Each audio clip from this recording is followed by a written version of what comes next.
as radical equations get more complicated, what you're going to see is that not only do you have a radical sign with some variables underneath, but you've also got those same variables appearing in other parts of the equation. And that's going to make it, well, more complicated. So let's go ahead and deal with this the way we've been solving radical equations before. Remember your training. The very first goal that you have is to get the radical by itself. That's called isolating the radical. Once the radical is isolated, it's a lot easier to deal with. So, good news, this one's already isolated. The square root's by itself already. So I'm going to just write it down as we have here. Omega squared minus 5 omega plus 4 equals omega plus 3. So once the radical is isolated, then you deal with it by getting rid of the radical. You square both sides in this case. Remember, squaring is the inverse of a square root. So I'm going to square both sides of the equation. The exponent and the radical sign cancel each other out. And what you get is this. You get omega squared minus 5 omega plus 4.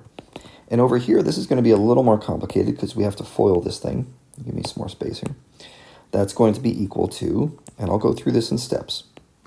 As you get quicker with foiling, you can just jump right to the solution a little quicker. But this is going to be omega squared plus 3 omega plus 3 omega plus 9. Okay? And now I want to combine all like terms, get all the groups together. So if you take a look at what common terms are, see that omega squared, this omega squared?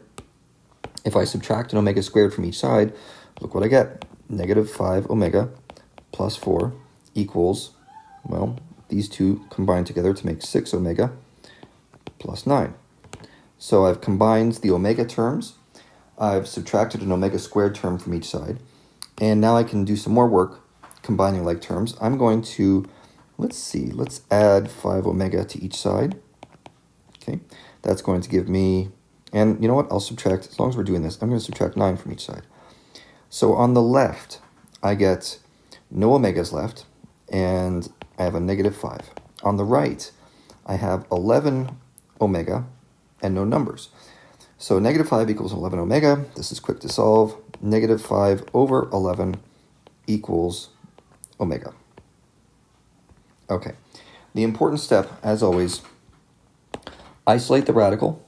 Once the radical is all by itself, you square both sides and just buckle up and make it a little bumpy, but eventually it'll work out to a solution in the end.